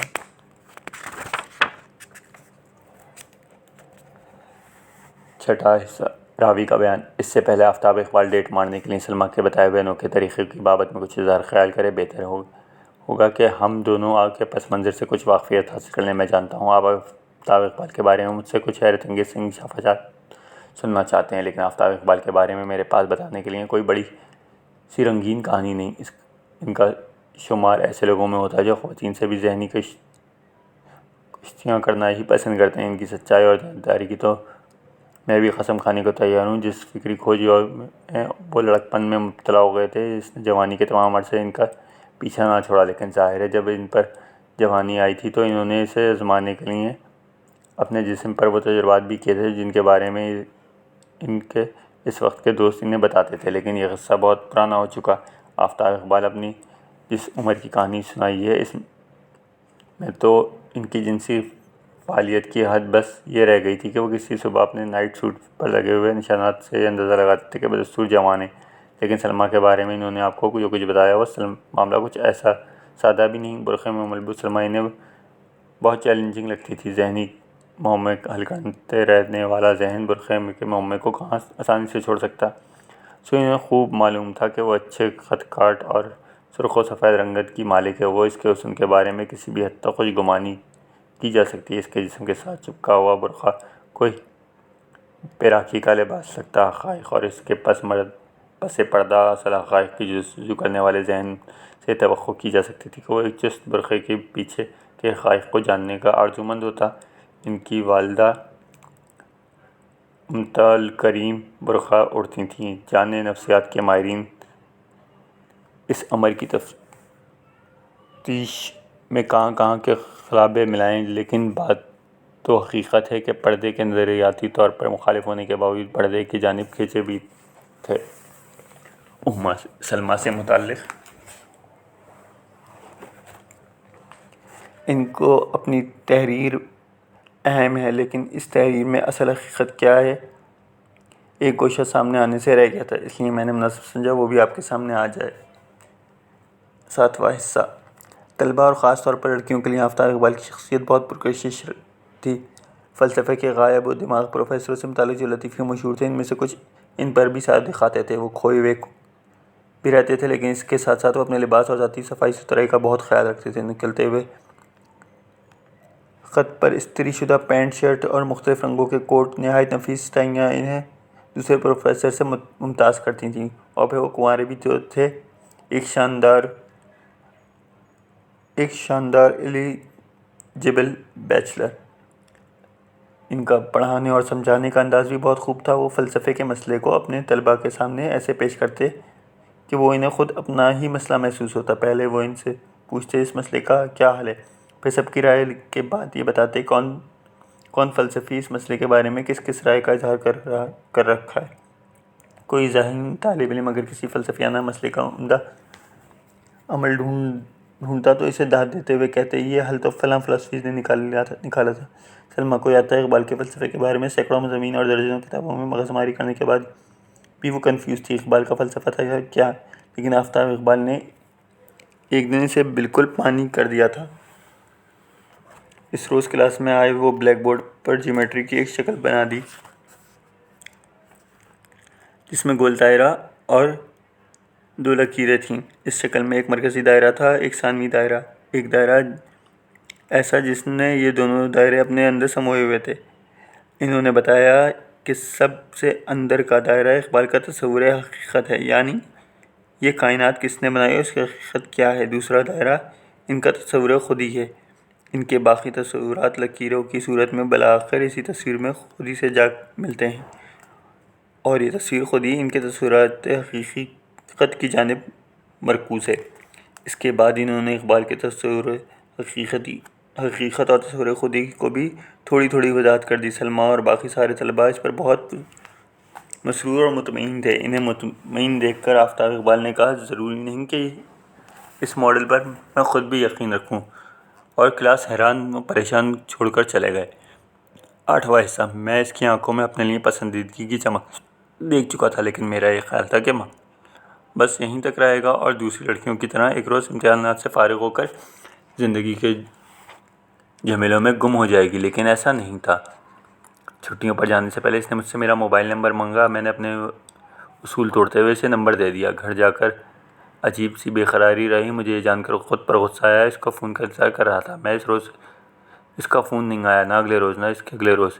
کلاس میں نے یہ محسوس نہ ہونے دیا کہ میں فون کا منتظر ہوں۔ میں نے یہ محسوس کیا جب دوسرے لڑکیاں کچھ پوچھنے لگیں میرے گرد جھمگٹا لگاتے ہوئے تو وہ میرے بہت قریب آ جاتی اور اس کے بازو یا کمر مجھ سے چھو سی جاتی۔ نہ جانے مجھے کون سی جھنجھلاہٹ تھی کہ میں نے اس سے کہا جی آپ کو بھی کچھ پوچھنا ہے۔ وہ ایک دم گھبرا سی گئی اور نہیں سر کچھ نہیں کہتی ہوئی پیچھے ہٹ گئی۔ مجھے افسوس ہوا کہ میں نے اسے امپریس کر دیا ہے۔ جب بھیڑ چھٹی تو میں نے اسے کہا بتائیے بھائی کچھ آپ کو بھی پوچھنا ہے یا نہیں؟ سر کوئی ایک کتاب بتائیے جو میں ان چھٹیوں میں پڑھ سکوں۔ اتنے وقت میں ایک سوال سوچنے کی مہلت تو اسے مل ہی گئی تھی۔ زولیا کرستو کی کو تم پڑھو گی نہیں، ایسا کرو بشریٰ رحمان کا کوئی ناول پڑھ لو۔ سر آپ مجھے ایسا ہی نالائق سمجھتے ہیں؟ اس کے معصوم سوال پر میں ہنس دیا۔ تم ایسا کرو کہ فیمنزم پر کوئی اچھی سی کتاب سرچ کرو اور پھر دیکھو فیمنزم والیاں خواتین کو جو حقوق دلانے کی بات کرتی ہیں ان میں کون سے حقوق ایسے ہیں جو اسلام نے پہلے ہی عورت کو دے رکھے ہیں۔ یہ کہہ کر میں چلنے کی مڑا تو آواز آئی اچھا سر پھر فون پر بات ہوگی۔ چھٹیاں شروع ہونے کے 3-4 روز بعد بھی اس کا فون نہیں آیا۔ میں یہ بات بھولنے کی کوشش کر رہا تھا۔ میں اس کے فون کا منتظر ہوں۔ ایک روز 12 بجے کا گھنٹہ بجتے ہی اس کا SMS موصول ہوا۔ Sir this is Salma, can I call you right now? Yes. میں نے انگریزی کے 3 حروف پر مشتمل جواب بھیجا۔ کچھ سیکنڈ بعد میرے موبائل میں گھنٹی بج رہی تھی۔ ہیلو سر میں ہوں سلمیٰ، آپ کو ڈسٹرب تو نہیں کیا نا سر؟ نہیں فرمائیے۔ وہ مجھے ابو کی لائبریری سے اسلام کی تو بہت سی بکس مل گئیں لیکن فیمنزم پر بکس نہیں مل رہی۔ یہ سنتے ہوئے مسکرایا۔ میں نے گوگل سرچ انجن سے اس کی کامیاب محبت کو جانتا تھا۔ مجھے معلوم تھا وہ ہر موضوع اور ہر بری بھلی کتاب کو نام معلوم کرنے پھر اسے مقامی لائبریری میں ڈھونڈنے کی ماہر تھی۔ سو اس کو فون پر بات کرنے کا بہانہ ہی تھا۔ میں شاید خود بھی یہی چاہتا تھا۔ سو ہم باتیں کرتے چلے گئے۔ برقع میں ملبوس اپنے جسم سے دور وہ صرف ایک آواز تھی، سریلی کھنکتی ہوئی آواز جو رات کے اس وقت میرے جسم میں محسوس ہو رہی تھی۔ اس نے بیچ میں 3 سے 4 مرتبہ پوچھا بھی کہ کیا مجھے نیند آ رہی ہے، لیکن میں چونکہ رات دیر تک پڑھنے کا عادی تھا اس لیے میں نے کہا نہیں آ رہی۔ مجھے احساس ہوا مجھے اپنی ایک خاتون شاگرد سے رات کے اس ٹائم اتنی لمبی بات نہیں کرنی چاہیے، لیکن میں نے اس احساس کو دبا دیا۔ ہماری گفتگو فیمنزم اور اسلام کی کچھ دیر بعد اس موضوع پر ہونے لگی کہ گھر میں کیا کرتا ہوں، میرے مشاغل کیا ہیں، مجھے کیا پسند ہے۔ اس نے مجھے اپنی پسند، اپنی عادتوں، اپنے مشغلوں کے بارے میں بھی بتایا۔ میں اس کی کھنکتی ہوئی سریلی آواز کے سحر میں جکڑتا ہی چلا گیا اور اس کی باتیں سنتا رہا۔ ان باتوں میں میرا حصہ زیادہ تر ہوں ہاں پر مشتمل تھا۔ وہ بہت زیادہ باتونی تھی۔ ایک مزیدار قصہ گو بھی اپنی کلاس فیلوز اور خاندان کے بارے میں۔ اس کے پاس بہت سے قصے تھے، زندگی کے معاملات کے بارے میں بہت ہی دلچسپ آ رہے۔ رات کے 3 بج رہے تھے، باتوں میں خاموشی کا وقفہ سا آیا تو اس نے کہا، سر ایک بات کروں؟ آپ مائنڈ تو نہیں کریں گے نا؟ نہیں، میں نے رات کے ڈھیلے پن سے بوجھل ہو کر کہا، سر مجھے لگتا ہے میں آپ کو لائک کرنے لگی ہوں۔ نمبر 9، راوی کا بیان۔ آفتاب اقبال فلسفے کے ایک دیانتدار طالب علم تو ہو سکتے ہیں، لیکن فکشن میں انسانی روادات کو دیانتداری سے بیان کرنا کچھ اور معنی رکھتا ہے۔ سلما میں آفتاب اقبال کی دلچسپی چھٹیاں شروع ہونے کے بعد ایک رات پر ہونے والی بات چیت سے پہلے ہی حد سے بڑھ چکی تھی، جس حد تک ایک استاد کو اپنے کسی ذہین شاگرد سے دلچسپی ہو سکتی ہے۔ اس کے دیگر اسباب کے علاوہ ایک سبب ایک خواب تھا جو انہی دنوں آفتاب اقبال نے دیکھا، جس کے معنی کھوجنے کی کئی روز تک کوشش کرتے رہے۔ آفتاب اقبال نے خواب میں دیکھا کہ وہ اپنی یونیورسٹی کے کمرے میں سلما کے ساتھ بیٹھے ہیں۔ اتنے میں ایک موٹا شخص کمرے میں داخل ہوتا ہے اور سلما اسے بغل گیر ہو جاتی ہے۔ یہ دیکھ کر آفتاب اقبال اپنے جسم میں حسد کی ایک لہر دوڑتی محسوس کرتے ہیں۔ اس آدمی کے چہرے پر داڑھی ہے، وہ ایک لمبی سی قمیص پہنے ہوئے ہیں جو اس کے گھٹنوں سے نیچے تک آتی ہے، جس میں اس کی توند بے حد نمایاں ہے۔ اس آدمی کا چہرہ حد درجے محب ہے، لیکن سلما اس پر صدقے واری ہو رہی ہے اور اس کا ہاتھ تھامے ہوئے آفتاب اقبال کے کمرے کی میز تک پہنچی ہے، جو اب نہ جانے کیوں بستر میں تبدیل ہو چکی ہوتی ہے۔ آفتاب اقبال دیکھتے ہیں سلما اپنے عبایا کے نیچے، اس محب شخص نامی لمبی سی قمیص کے نیچے کچھ نہیں پہن رکھا۔ اس کے بعد وہ دونوں ایک دوسرے کے منہ سے منہ ملا کر محبت کرنے لگتے ہیں۔ دکھ اور غصے سے آفتاب اقبال کا کلیجہ کٹنے لگتا ہے۔ وہ چاہتے ہیں اس محب شخص کی گردن دبوچ لیں، لیکن انہیں محسوس ہوتا ہے کہ ان کے ہاتھوں اور بازوؤں میں جان نہیں رہی۔ وہ بستر کے گرد گھومتے ہیں تاکہ سلما کی آنکھوں میں جھانک کر اسے شرم دلا سکیں۔ سلما ان کی جانب دیکھتی بھی ہے، مگر اس سے ان کا احساس تک نہیں ہوتا۔ آفتاب اقبال کا جی چاہتا ہے ابھی زمین پھٹے اور وہ اس میں سما جائیں۔ زمین بھی نہیں پھٹتی، البتہ ان کے کرب کی شدت سے خواب کا پردہ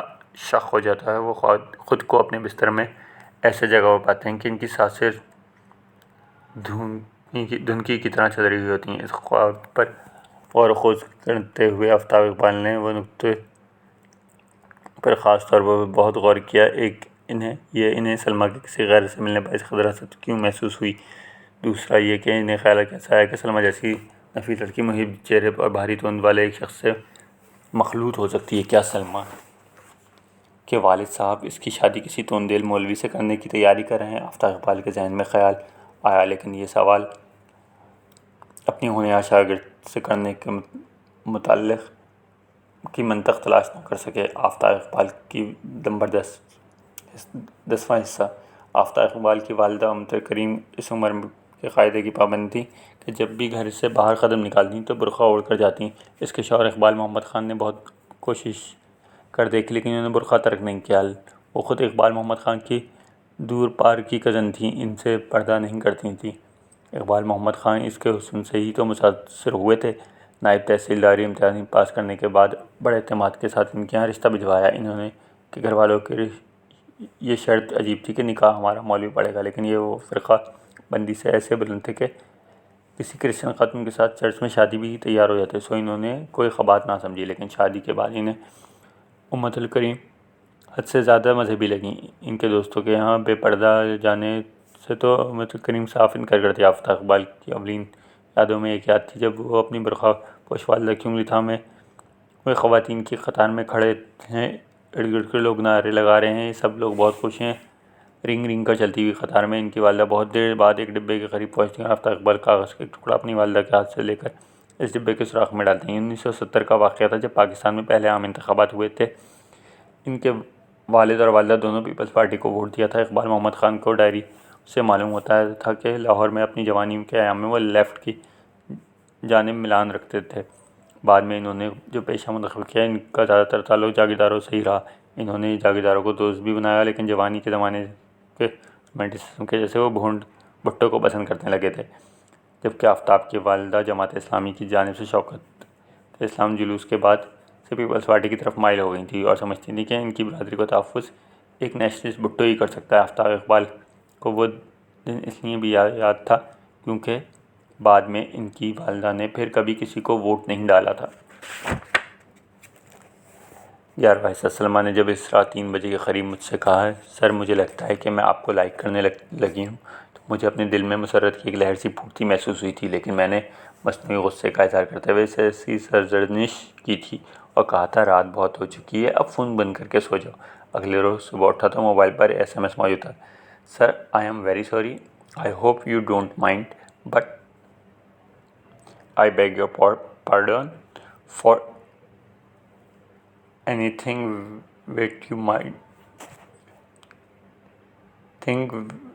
might not have liked۔ میرے ذہن میں رات کی بات چیت چلنا شروع ہوئی۔ میں نے خود کو بہت مسرور محسوس کیا۔ میں کچھ دیر اپنا موبائل ہاتھ میں پکڑ کر اس کا SMS دیکھتا رہا، پھر اسے 2 لفظوں کا جواب دیا: اٹس اوکے۔ شاید مجھے یہ جواب نہیں دینا چاہیے تھا، شاید میرے ان 2 لفظوں کے جواب میں اس کے لیے کوئی دروازہ سا کھول دیا۔ بہرحال اس رات اس کا فون پھر آیا۔ مجھے توقع تھی کہ وہ کل رات کی بات پر معذرت سے بات شروع کرے گی اور میں اپنی سختی پر والا موقف واضح کروں گا۔ اس بات چیت کا قطعی مطلب نہیں کہ وہ اپنے ذہن سے کسی اور خیال کو جگہ دے، مگر اس نے کل ہی کے موضوع سے بات شروع کی جو بعد میں میری اور اس کی دلچسپیوں کے اور خاندان کے چھوٹے بڑے دلچسپ قصوں اور اس کے کلاس فیلوز کے میرے متعلق خیالات کی جانب مڑ گئی۔ اس کے جسم سے ٹوٹی ہوئی اس کی آواز اور رات کے سمندر پر کسی دلفریب ہوا کی طرح تیرتی ہوئی محسوس ہوتی۔ مجھے لگا کہ ان چھوٹے چھوٹے قصوں سے زیادہ مزیدار کوئی بات نہیں جو رات کے وقت سننا چاہتا تھا۔ رات کو یہ فون کال روز معمول بن گیا اور پھر ایک دن اس نے کہا: سر میں آپ سے ملنا چاہتی ہوں۔ میں اسے بتایا کہ فون پر ہماری اتنی زیادہ بات تو ہو جاتی ہے، مگر ملنے کی کیا ضرورت، لیکن اس کا اصرار بڑھتا ہی گیا۔ آخر ایک دن مجھے ملاقات کا ایک ایسا انوکھا طریقہ بتایا کہ مجھے ملاقات کرتی ہی بنی۔ ہوا یوں کہ میں نے اس سے کہا تھا کہ مجھے اس شہر میں بہت سے لوگ جانتے ہیں، اگر کسی نے مجھے تمہارے ساتھ دیکھ لیا تو کیا سوچے گا؟ دوسرا یہ تمہاری فیملی بہت کنزرویٹو ہے، اگر کسی نے تمہاری شکایت لگا دی تو تمہارے لیے بھی گڑبڑ ہو جائے گی۔ ان خدشات کو اس نے بھی حقیقی قرار دیا تھا۔ اس روز موبائل پر ہماری ہی بات ہوئی تھی، مگر اگلے روز اس نے مجھے SMS کر کے کہا اس نے ملاقات کا ایک طریقہ ڈھونڈ لیا ہے جو مجھے رات کو بتائے گی۔ میں بے چینی سے رات کا انتظار کرنے لگا تھا۔ رات کو اس نے مجھے فون کیا اور اس کا موڈ عام دنوں سے بھی زیادہ اچھا تھا۔ اس نے مجھے کہا ایوب پارک میں ملیں گے۔ میری پہچان کے لیے جانے کے خطرے کا حل یہ نکالا کہ میں ملاقات کے روز جینس اور شرٹ پہن کر آؤں اور میری آنکھوں پر سیاہ چشمہ ہو۔ اس کے علاوہ اس نے مجھے اپنی شیو بڑھانے کا بھی مشورہ دیا۔ ہمیں 1 ہفتے بعد ملنا تھا۔ اس دوران مجھے شیو بالکل نہیں کرنا تھی۔ اور اپنا بندوبست کیسے کرو گی؟ میں نے اس سے پوچھا۔ آپ سب نے مجھے برقعے میں دیکھا ہے؟ جی ہاں، کیوں؟ میری پہچان لیے جانے کا تو سوال پیدا نہیں ہوتا، میں آپ سے برقعے کے بغیر ملوں گی، اس نے جواب دیا تھا۔ آفتاب اقبال سلمیٰ سے تعلق کو صرف موبائل فون تک ہی رکھنا چاہتے تھے۔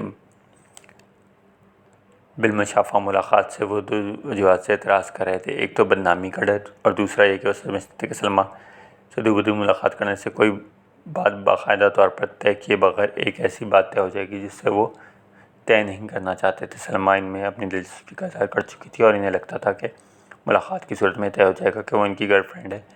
وہ یہ سمجھتے تھے ان کی شادی کی عمر نکل چکی ہے اور اگر انہیں کبھی شادی کرنی ہوئی تو اپنی بہنوں سے کہہ کر ارینج میرج کر لیں گے۔ 40-42 سال کی عمر میں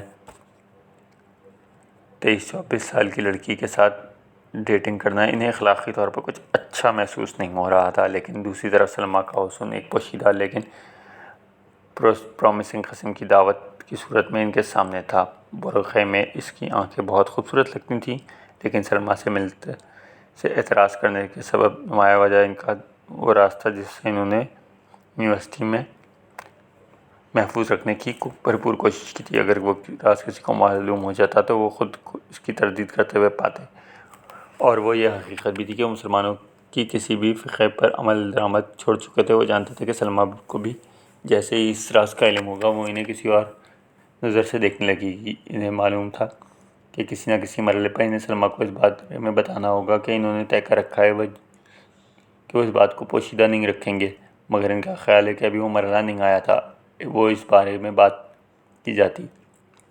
ان کے ذہن میں یہ خیال بھی تھا کہ شاید وہ مرحلہ آئے ہی نہیں، خواہ مخواہ ایک بیکار سی بات سلمہ کو بتانے سے کیا حاصل ہوگا۔ اب جب سلمہ نے ان سے بے پردہ ملنے کی بات کی تو ان کے اندر کا کھوجی ذہن بیدار ہو گیا۔ سلمہ کا یہ کہنا ان کے لیے دعوت انگیز ثابت ہوا تھا۔ وہ ملاقات کے روز برقعے میں نہیں ہوگی۔ ایک دراز قد لڑکی جس کے جسمانی خطوط کو برقعے میں سے صرف اندازہ ہی کر سکتے تھے، اس سے بے پردہ ملاقات ہونے والی تھی۔ اس کی لمبی لمبی انگلیاں اور انتہائی گلابی ہتھیلیاں، اس کی موٹی سی آنکھیں اور اس کے پیر، اور ان کی اچھی طرح ترشے ہوئے ناخن اور ناخنوں کی سفیدی میں امٹتا ہوا گلابی خون انہیں رہ کر یاد آتا۔ وہ سوچتے نہ جانے سلمہ کا چہرہ اور باقی جسم کیسا ہوگا۔ اس کے چہرے پر حجاب پڑا ہوتا تو اس کے گال پر پھولے پھولے سے لگتے اور ناک جیسی بھی تھی۔ حجاب میں سے سطوہ دکھائی دیتی تھی۔ جانے وہ اندر سے کیسی ہوگی، جانے وہ کیسا لباس پہنی ہوگی، جانے وہ اس لباس میں کتنی خوبصورت لگ رہی ہوگی۔ انہوں نے اپنے اندر سب کچھ کھوجنے کی ایک طاقتور حیرت انگیز خواہش امٹتے ہوئے محسوس کی۔ انہوں نے یہ جانا کھوج کہ اس خواہش میں انہیں جتنا لطف آ رہا ہے اتنا کسی فکری کھوج میں بھی کبھی نہیں آیا۔ اگلے روز SMS کے ذریعے سلمہ نے ملاقات پر آمادگی ظاہر کر دی۔ میں آج تک 13واں حصہ میں آج تک خود کو شادی کے لیے ذہنی طور پر تیار نہیں کر سکا، اور سلمہ پہلے کسی لڑکی کے بارے میں سنجیدگی سے سوچنا بھی نہیں پڑا۔ امی اور بہنوں کے کہنے پہ میں نے شادی کے معاملے پر جب بھی غور کیا، اس سے دور بھاگنے کی ایک ہی وجہ معلوم ہوئی جو میں انہیں نہیں بتا سکتا تھا۔ میرے والد اقبال محمد خان نے 2 شادیاں کی تھیں۔ جن دنوں وہ دوسری شادی کے چکر میں تھے، گھر میں عجیب سا ماحول تھا، جیسے ہم سب کسی بڑی آفت کا انتظار کر رہے ہوں۔ ابو ہم سے خوشی خوشی بات کرنے کی کوشش کرتے، لیکن ہم سب سہمے ہوئے رہتے، بلکہ میں تو غصے میں بھی رہتا۔ وہ مجھے بازو سے پکڑ کر کوئی بات کرنے کی کوشش کرتے تو بازو چھڑا کر بھاگ جاتا۔ بچوں کے لیے باپ کا کردار مثالی ہوتا ہے۔ وہ یہ نہیں دیکھ سکتے کہ ان کا باپ خواتین میں دلچسپی لیتا ہے، ان کے سروں پر ایک اور امی مسلط کرنے کے چکر میں ہے، اور ابو کی دوستیاں تو اور بھی عورتوں سے تھیں۔ پتہ نہیں کیسا شوق تھا ان کا، جی ہی نہیں بھرتا تھا عورتوں سے، اور عورتیں بھی ایسے احمق تھیں کہ سر جھکا کر ان کی باتوں میں آ جاتی تھیں۔ ابو سے علیحدگی کے بعد امی ہمیں ان کے خلاف باتیں نہیں کرنے دیتی تھیں، خود آہستہ آہستہ سلگتی رہتیں۔ انہوں نے ابو کا جب بھی ذکر کیا ان کی تعریف کی، کہتی تھیں وہ بہت دیانتدار آدمی تھے۔ امی جو آدمی اپنی بیوی سے بددیانتی کرے وہ کہاں کا دیانتدار ہو، میں پوچھتا تھا۔ وہ مجھے جھڑک دیتی تھیں۔ کچھ لوگوں میں رومانٹک اسٹریک ہوتے ہیں، جیسے کسی کو بچپن سے کوئی بیماری نہیں ہوتی، ویسے ہی انہوں نے ایک روز بتایا تھا۔ امی نے جانے کیسے اتنی بڑی ناانصافی برداشت کر لی۔ اس کے بعد انہوں نے ابو سے خرچہ وصول کرنے سے بھی انکار کر دیا، خود ایک اسکول میں پڑھانے لگیں۔ باقی وقت بھی انہوں نے دکانوں میں کپڑوں کی سلائی پر کام پکڑ لیا۔ مجھے سب کچھ دیکھ کر غیرت آئی تھی، اس لیے میں نے ان کا ہاتھ بٹانے کے لیے ٹیوشن پڑھانا شروع کر دی تھی۔ میرا اپنا خرچہ ٹیوشن سے نکل آتا تھا۔ ابو ایسے کیوں تھے؟ انہیں کیا ملتا تھا؟ اس سے کیا کمی تھی ان کی زندگی میں جو اتنی عورتوں کے پیچھے بھاگتے تھے؟ میں ان سوالوں کے جواب پر ہمدردانہ غور ان کی وفات کے بعد سے ہی شروع کر سکا۔ ان کے بھائی ان کی جائیداد اپنا نام کرانے کی کوشش کی تھی۔ میں جب مقدمہ جیت گیا تو میں ان کی جائیداد میں سے ایک پائی نہیں لی۔ انہوں نے 400-500 کتابیں اکٹھی کر رکھی تھیں، بس وہ اپنے ساتھ لے آئے۔ ان کتابوں کو پڑھتے ہوئے امی کا یہ فقرہ کئی مرتبہ میرے کانوں میں گونجا ہے۔ کچھ لوگوں میں رومانٹک اسٹریک ہوتی ہے، جیسے کسی کو بچپن میں کوئی بیماری نہیں ہوتی، ویسے ہی۔ ان کی وفات کا دن مجھے یاد ہے۔ صبح مجھے فون آیا تھا کہ ابو کو ہارٹ اٹیک ہوا ہے، چچا نے منڈی بہاؤدین بلوایا ہے۔ میں فون سنتے ہی سمجھ گیا تھا کہ معاملہ آگے کا لگتا ہے، ورنہ مجھے منڈی نہ بلوایا تھا۔ امی کو میری باتوں سے معلوم ہو گیا کہ تب فون چچا کا ہے۔ وہ میرے سامنے کھڑی لرز رہی تھیں، وہ صوفے پر ڈہ گئیں، ان کی آنکھوں سے آنسو کی جھڑی لگ گئی۔ جب میں فون رکھ کر ان کے پاس پہنچا تو انہوں نے میرا گریبان پکڑ لیا، پوچھنے لگیں بتاؤ تمہارے ابو کو کیا ہوا ہے؟ وہ رو رو کر ضد کرنے لگیں میں انہیں ابھی اور اسی وقت منڈی لے چلوں۔ تمام راستے وہ روتی گئیں۔ ہونٹوں پر یا حفیظ یا سلام کا ورد تھا، جس کا لہجہ کبھی التجا کا ہوتا، کبھی شکوے کا، کبھی لفظ ان کی ہچکیوں میں گھسیٹتے رہ جاتے۔ 14 ابو کے پرانے خدمتکار یار محمد سے میری ایک طویل نشست ہوئی تھی۔ میں جاننا چاہتا تھا کہ ابو کا انتقال کیسے ہوا۔ اس نے بتایا کہ ابو صبح سویرے جیپ میں مردہ حالت میں پائے گئے تھے۔ وہ جگہ رسول ہیڈ ورکس کے قریب تھی اور دیہاتوں نے انہیں ہیڈ ورکس کے کسی آفیسر کو فون پر اطلاع دی جو قریب میں ہی رہتا تھا۔ اس افسر سے میرے ابو کا فوراً پہچان لیا تھا۔ یار محمد کے مطابق افسر نے اسے بتایا تھا کہ ابو کے بال گیلے تھے، جسم پر کائی مٹی لگی ہوئی تھی۔ انہوں نے صرف انڈر ویئر پہن رکھا تھا جس کے اوپر ایک چھوٹا سا تولیہ تھا۔ یار محمد کا خیال تھا کہ ابو رسول ہیڈ کی جھیل میں نہا کر نکلے ہوں گے، لیکن ان کے باقی کپڑے جیپ سے کچھ دور ایک ویران خطے سے ملے تھے۔ یار محمد حیران تھا کہ ابو نہانے جھیل میں تھے اور کپڑے اتنی دور کیسے پائے گا، جبکہ انہیں یا جیپ میں ہونا چاہیے تھا یا جھیل کے کنارے پر۔ اس نے اس جگہ پر کا بھی جائزہ لیا تھا۔ وہاں ان کے قدموں کے بہت سے نشانات تھے اور بندوق بھی وہیں پڑی تھی۔ ان کا خیال تھا کہ ابو کافی دیر وہاں رہے تھے۔ ان کی تدفین کے بعد جب مہمان کم ہوئے تو میں نے ان کے بیڈ روم میں گیا۔ یار محمد نے ان کے دروازے پر تالا لگا رکھا تھا۔ ان کے بستر کے پیچھے 2 الماریاں تھیں۔ ان کے درمیان ایک کیبنٹ بنی ہوئی تھی۔ بستر کے ساتھ ایک چھوٹی سی میز تھی جس کے دراز کھلی تو چابیوں کا گچھا تھا۔ میں نے چابیاں نکالیں اور کیبنٹ کا لاک کھولنے کی کوشش لگا تو ایک چابی لگ گئی۔ کیبنٹ کھولا، اس میں طرح طرح کی شراب کی بوتلیں نظر آئیں۔ میں نے یار محمد کو دیکھا تو وہ سر جھکائے کھڑا تھا۔ میں نے میز پر پڑے گلاس کو سونگھا۔ ابو رات کو شوق فرماتے رہتے تھے، مراد آباد کے تھے نا؟ مراد آباد شاہجہاں کے بیٹے مراد بخش کے نام پر قائم ہوا تھا، جو شراب کا بہت بڑا رسیا تھا، جسے اورنگزیب نے شراب کے پیالے میں ہی زہر دیا۔ ان کا بیڈ آراستہ تھا اور ساتھ کی میز پر ان کی ڈائری رکھی تھی۔ میں نے ان کی ڈائری کھولی تو ان میں تفصیلی تحریریں بہت کم تھیں۔ کتابوں میں ان کی اور ان کی ڈائریاں بھی ملیں جن میں منڈی بہاؤالدین کے آثار قدیمہ کے بارے میں ان کے نوٹس، ان کی ذاتی یادداشتیں، اشعار کے انتخاب، ناقابل فہم قسم کا حساب کتاب سب سے ایک ساتھ لکھا ہوا تھا۔ میز پر رکھی ان کی ڈائری میں آخری انٹری 15 نومبر کی تھی، یعنی ان کی وفات سے صرف ایک دن قبل کی۔ انگریزی کے اس فقرے کا پس منظر فوری طور پر میری سمجھ میں نہیں آیا، لیکن لگتا یہی تھا کہ وفات سے پہلے اپنی آخری رات وہ اس معاملے پر غور کر رہے تھے۔ Why you had to do this عالمگیر۔ ابو کی 15واں حصہ۔ ابو کی کتابوں میں اورنگزیب عالمگیر پر الگ سے کوئی کتاب نہیں تھی۔ ان کی باقی کتابیں دیکھ کر بھی تاریخ کی بہت سی زیادہ دلچسپی کا کوئی ثبوت نہیں ملا، لیکن آثار قدیمہ سے انہیں دلچسپی ضرور تھی، جسے آپ قدیم تاریخ بھی کہہ سکتے ہیں۔ تذکرہ جہانگیری ترک بابری وہاں ضرور موجود تھی۔ امی بتاتی تھیں کہ ان کا پسندیدہ مغل بادشاہ جہانگیر تھا، جو ان کی طرح عاشقانہ مزاج رکھتا تھا، لیکن میرا خیال ہے شاید وہ اپنی وفات کے بعد جہانگیر کے اس پوتے کے بارے میں سوچ رہے تھے جو بہت زیادہ مذہبی واقع ہوا تھا۔ تمہیں ایسے کیوں کرنا پڑا عالمگیر؟ اس فقرے سے لگتا ہے کہ اورنگزیب کسی اقدام کی توجہ تلاش کر رہے تھے۔ یہ اقدام کیا ہو سکتا ہے؟ اپنے باپ شاہجہاں کو قید کرنا، اپنے بھائیوں کو قتل کرنا، مراد بخش کا قتل، دارالشکوہ کا قتل، سرمد کا قتل یا دکن کی چڑھائی۔ شاید وہ یہ سوچ رہے تھے کہ ان میں سے کوئی ایک کام نہ کیا جاتا تو ہماری تاریخ کا دھارا کس سمت بہتا۔ شاید وہ اپنی رومانٹک طبیعت کے باعث سرمد کے قتل پر اداس تھے، جو شاعر تھا، یا اس بات پر کہ اورنگزیب اپنی بیٹی کی زینب النساء کی شادی نہیں ہونے دی تھی، جو مخفی کے تخلص سے شاعری کرتی تھی۔ شاید اورنگزیب کے دور کے پورے 50 سال ان کی نظر میں تھے۔ اس فقرے میں انہوں نے اس کے پورے دور کا محاکمہ کر کے یہ سوال اٹھایا تھا کہ تمہیں ایسا کیوں کرنا پڑا عالمگیر۔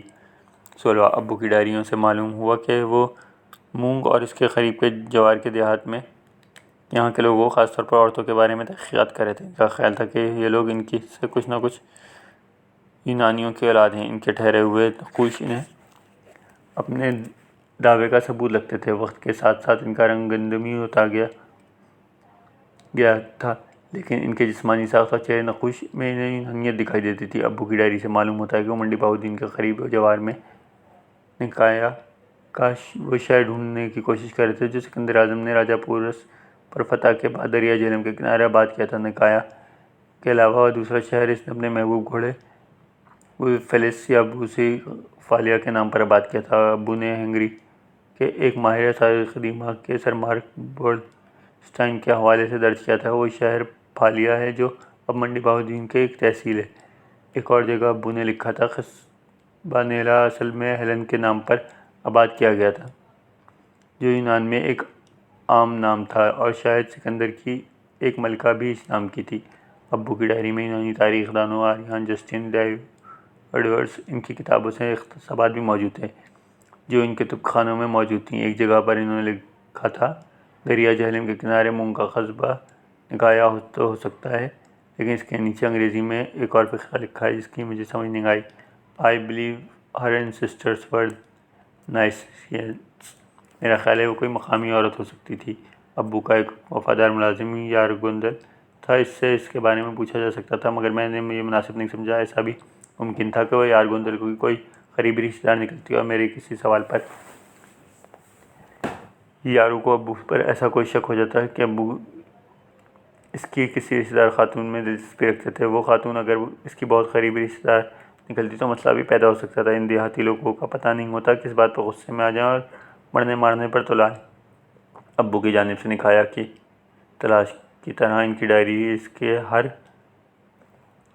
تلاش بھی دلچسپ ہو سکتی ہے، لیکن ابو سے وابستہ خواتین نے میری اور میری امی کی زندگی میں پہلے ہی اتنی مشکلات پیدا کر رکھی تھیں کہ میں ان سے نفرت کرتا تھا۔ وقت کے ساتھ ساتھ یہ نفرت ایک تجسس میں بدل گئی تھی۔ ابو کی ڈائری کے مطالعے کے بعد سکندر اعظم کے موجودہ پاکستانی علاقے پر حملہ کے بارے میں پڑھنے کی مجھے دلچسپی پیدا ہوئی۔ ابو نے ڈائریوں میں سکندر کے پاکستان کے علاقوں میں آمد کے کچھ نقشے پینسل سے بنائے ہوئے تھے۔ میں انہیں کوئی بڑی دریافت سمجھا تھا، لیکن بعد میں نے ہیرلڈیم کی سکندر اعظم پر کتاب پڑھی تو مجھے معلوم ہوا کہ سکندر کا روٹ تو یورپی مصنفین نے بڑی حد تک دریافت کر لیا ہے۔ وہ راجہ پورس سے پہلے بھی راجہ امبھی سے ملا تھا جو اس کا دوست بن گیا تھا۔ پھر دریا جہلم کے پار اس راجہ پورس سے مشہور جنگ ہوئی۔ اس کے بعد وہ پنجاب میں آگے بڑھتا ہوا دریائے بیاس تک گیا۔ اس کی فوج ویسے ہی کئی برسوں کی لڑائیوں سے تنگ آ چکی تھی، اس لیے اس نے آگے بڑھنے سے صاف انکار کر دیا۔ سکندر دنیا کے آخری کونا دریافت کرنا چاہتا تھا۔ اس کا خیال تھا کہ دریائے گنگا کے بعد دنیا کے آخری کونے اور سورج کے طلوع ہونے کی سرزمین تک پہنچ جائے گا۔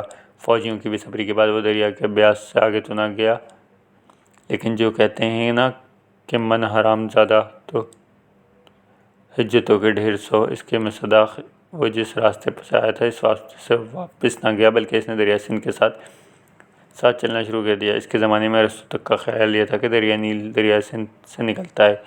دریا سندھ ختم ہو گیا تو اس نے مکران کے ساحل پر سمندر کے ساتھ چلنا شروع کر دیا۔ راستے میں اس کی فوج کا بڑا حصہ بھوک، بیماری اور سیلاب کے باعث مر کھپ کر گیا۔ ابو کی ڈائریوں میں یہ تمام تفصیلات ٹکڑوں میں درج ہیں۔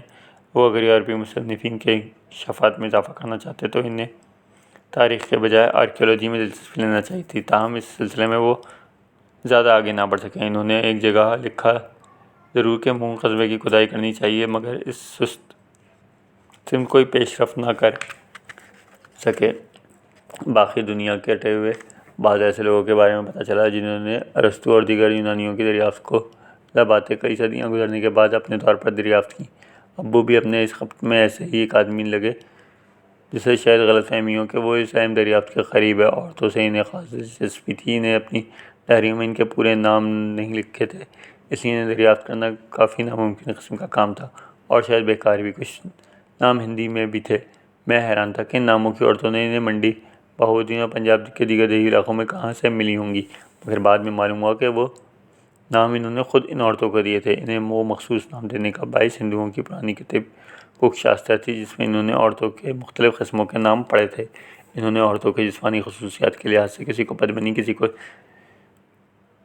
شانکتی قرار دے رکھا تھا۔ بہرحال ابو کی ڈائریوں سے کوئی ایسی کتاب نہیں بنائی جا سکتی تھی جس میں کوئی ایسی تفصیلیں ہوتی جو دنیا کے لیے مفید ثابت ہوتی۔ خواتین سے متعلق باتیں مفصل نہیں تھیں اور ان میں بہت کچھ ان کے انفرادی اسٹائل میں چھپا ہوا تھا۔ میں ایک مدت تک ان کے مطالعے کے بعد متعدد باتوں کو تہہ تک پہنچ گیا تو گیا، لیکن یہ ساری تفاصیل ایک بیٹے کے لیے خاص شرمناک تھی۔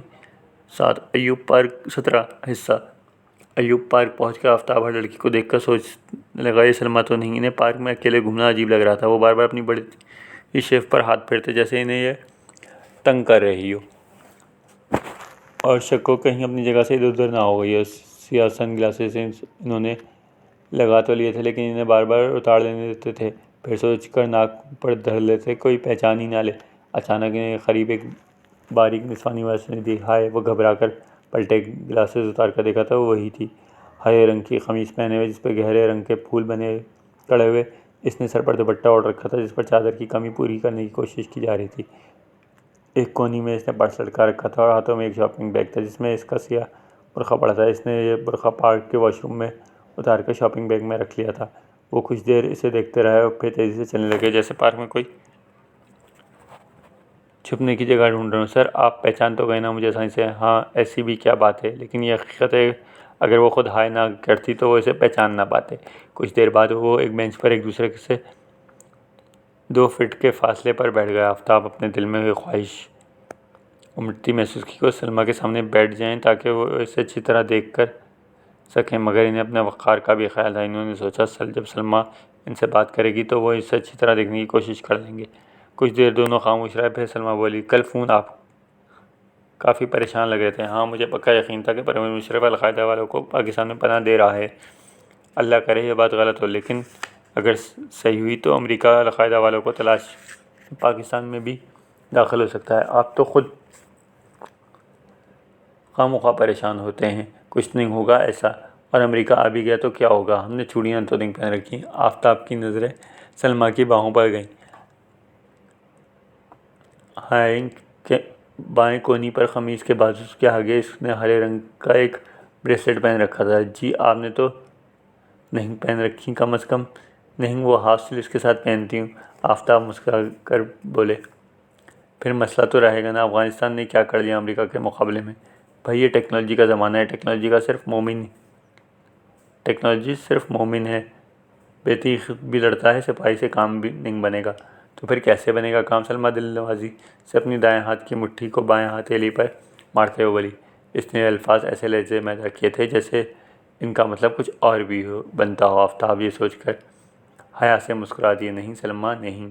آفتاب اقبال نے اپنی اینک کے پیچھے اپنی آنکھیں سکیڑتے ہوئے بڑے خلوص سے کہا، میں صدقے دل سے یہ سمجھتا ہوں کہ اگر ہماری تاریخ نے ایک خاص سمت میں سفر شروع نہ کیا تو ہم سب تباہ ہو جائیں گے۔ اسلام کی اشاعت ثانیہ کی کوشش کرنے والے بھی تو بہت مخلص لوگ ہیں، وہ ہماری تباہی کے ذمہ دار کیسے ہو سکتے ہیں؟ سلمیٰ اپنی کونی کو بے بسی سے ہوا میں مارتے ہوئے بولی، ان اشاعت ثانیہ کے خواب صرف دھوکہ ہیں سلمیٰ، صرف دھوکہ۔ اسلامی دنیا ہو یا چین، جاپان یا ہندوستان، اب مغربی تہذیب کو وہی تہذیب شکست دے گی جو ایسے نئے ذرائع پیداوار خود پیدا کر لے جو مغربی ذرائع پیداوار سے آگے کی چیز ہوں۔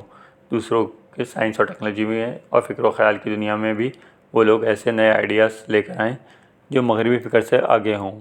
مسلم ممالک تو اس ریس میں کہیں بھی نظر نہیں آتے۔ جاپان ٹیکنالوجی میں آگے ہے لیکن ہم اسے مشرق کی طرف مغرب کی ہی ایک توسیع قرار دے سکتے ہیں۔ رہے چینی، وہ تو کاپی کرنے کے ماسٹر ہیں، پھر ان کا نظام بھی جامد قسم کا ہے، ان کی جی ڈی پی گروتھ جتنی مرضی ہو جائے وہ مغرب سے نیچے ہی رہیں گے۔ اقبال نے تو کہا تھا گراں خواب چینی سنبھلنے لگے۔ اقبال کی کیا بات ہے، اصل میں ان کے زمانے میں شپنگلز کی کتاب ڈکلائن آف دی ویسٹ کا بڑا شور تھا، پھر مختلف کونوں سے خدا مر گیا، مغرب مر گیا، یہ مر گیا، وہ مر گیا کا شور اٹھ رہا تھا۔ وہ 2 بڑی جنگوں کے درمیان کے عرصے میں واقعی یہ لگتا تھا کہ مغرب والے آپس میں ہی لڑکے مر جائیں گے۔ اس کے بعد مغلوب دنیا نے مغرب کی ہی دی ہوئی آزادیوں اور انسانی حقوق کا مزہ تو چکھا، لیکن خود مغرب پر غلبہ پانے کا خواب ہی رہا، ابھی مزید کافی عرصے خواب ہی رہے گا۔ پھر آفتاب اقبال نے اپنی دائیں ریچھ بگاڑی، لیکن سر انسان کو مساوات کا درس تو اسلام نے دیا تھا، عورتوں کو عزت تو اسلام نے دی تھی، تو دیتے نا عورتوں کو عزت، تو پیدا کرتے نا مساوات۔ حضور صلی اللہ علیہ وسلم نے تو مذاق مدینہ میں مسیحیوں کو برابری کا شہری قرار دیا، تو غیر مسلموں کو برابری کا شہری کیوں نہیں سمجھتے؟ مسلمان غلامی کا انسٹیٹیوشن ختم کرنے کے لیے بھی ابراہیم لنکن کو آنا پڑا۔ عورتیں ہیں تو بیچارے ذلیل ہو رہی ہیں، کسی غیرت مند بھائی سے اتنا نہیں ہوتا کہ والدین کے مرنے کے بعد جائیداد میں ان کی شریعت کے مطابق ان کا حصہ دے دے۔ سب بے شرمی پہ اسٹیمپ پیپر لے کر اپنی بہنوں کے پاس پہنچ جاتے ہیں، اپنا حصہ ہمارے نام کر دو۔ 1400 سال تک مسلمان اس بات پر کشت و خون کرتے رہے کہ کسی بادشاہ کے مرنے کے بعد اس کا کون سا بیٹا بادشاہ بنے گا۔ ارے بھائی کوئی قانون ہی بنا دو کہ باپ کے بعد بیٹا، سب سے بڑا بیٹا بادشاہ بنے گا۔ ویسٹ بھی تو ہے جنہوں نے ٹرائل اینڈ ایرر کے بعد مصنفانہ الیکشن کا طریقہ سوچ لیا۔ ایسے کون سی آئنسٹائن کی تھیوری تھی جو ان کی سمجھ میں نہیں آ رہی تھی؟ اور بادشاہ یہ کہاں سے آ گئے اسلام میں تو سب برابر تھے۔ پھر ملوکیت کہاں سے آ گئی اسلام میں؟ یہ تو آپ ٹھیک ہی کہتے ہیں۔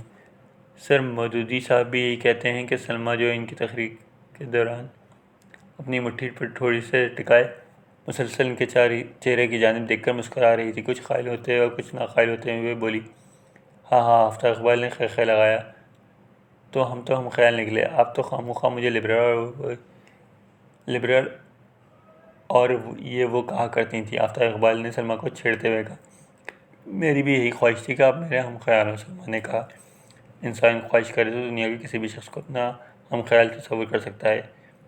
جب بندر اور انسان میں 99% چیزوں کامن ہیں تو انسان میں تو اس سے زیادہ ہوں گی۔ اس حساب سے تو آپ پہلے سے ہی میرے ہم خیال ہوئے نہیں۔ جس روز آپ نے میرا اپنا ہم خیال ہونے کی خواہش کی، اس روز ہم دونوں ہم خیال ہو گئے۔ ہم خیال ویسے کوئی اچھا لفظ تو نہیں ہے۔ آج کل پرویز مشرف کے حامی مسلم لیگ نے بھی اپنے نام کے ساتھ ہم خیال کا سابقہ لگایا ہے۔ گئی بھینس پانی میں، ہاں ہاں، واقعی ہم کیا یوگ پارک میں اس قسم کی باتیں کرنے آئے ہیں تو پھر کس اور قسم کی بات کرنے آئے ہیں، کسی اور قسم کی۔ مثلاً آپ کو کس قسم کی باتیں آتی ہیں؟ مجھے آپ نے بلایا ہے اور میں چلا آیا۔ آپ کوئی اور موضوع سجیسٹ کریں، شاید ہم اس پر بات کر سکیں۔ آپ کے گھر میں کوئی نہیں رہتا؟ آپ ہر روز دھلے اور خوب استری کے کپڑے کیسے پہن کے لیتے ہیں؟ یہ کام ڈرائی کلینر کر دیتا ہے۔ اور یہ سینڈ کون سا یوز کرتے ہیں آپ؟ پوائزن۔ ہوں۔ اور آپ کی ایج کتنی ہے؟ 42۔ تو آپ اب تک شادی کیوں نہیں کی؟ فرصت ہی نہیں ملی۔ آج کل تو فرصت ہے، چھٹیاں بھی ہیں، تو کس سے کروں؟ اس کے جواب پر سلمیٰ مسکرائی، پھر شرماتے ہوئے بولی، میں تو بس ایسے ہی پوچھ رہی تھی۔ پھر کچھ دیر خاموش رہ کر کہا، گلاب آپ کو کون سے کلر کا پسند ہے؟ اور آفتاب اقبال کی جانب سے کوئی جواب نہ پا کر گلاب کی کیاری کی جانب بڑھی اور گلاب کے ایک پودے پر کوئی ایسا پھول دیکھنے لگی جسے وہ توڑ سکے۔ آفتاب اقبال نے پہلی مرتبہ اس کے سرافوں کو دیکھا۔ وہ اچھے خط کاٹ کی لڑکی تھی اور دھوپ میں ہری قمیص کے نیچے اس کی سفید شلوار اس کی ٹانگیں نمایاں ہو رہی تھیں۔ سلمیٰ کو بھی احساس تھا کہ وہ اسے دیکھ رہے ہیں۔ اسے محسوس ہو رہا تھا کہ سورج کی تپش اس کی کمر پر زیادہ ہو گئی ہے، لیکن اس تپش میں ایک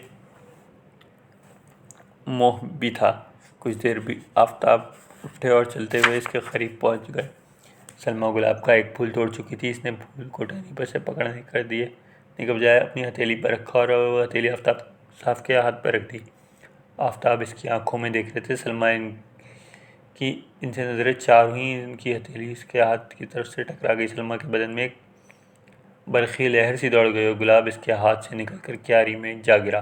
سلمیٰ گھبرا کر نیچے بڑھ گئی اور پھول کو اٹھا کر اسے مٹی سے جھاڑنے لگی۔ سلمیٰ نے اپنی قمیص کا چوڑا گریبان سامنے سے کافی اوپر رکھ کر رکھا تھا، جس کی وجہ سے وہ کمر کی سائیڈ سے نیچے ہو گیا تھا۔ اس گلے سے اس کے دونوں بازوؤں کے جوڑ نظر آ رہے تھے، جنہیں پنجابی میں بکی کہتے ہیں۔ پھول سے مٹی جھاڑتے ہوئے یہ بکی ہل رہی تھیں۔ سراسر شاعری محسوس ہو رہی تھی۔ آفتاب صاحب نے سلمیٰ کے لیے اپنے سینے میں ایک لہر سی امڑتی محسوس کی۔ ان کا جی چاہا کہ اپنے دونوں ہاتھوں سلمیٰ کے باہوں پر رکھ کر اسے اٹھا لیں۔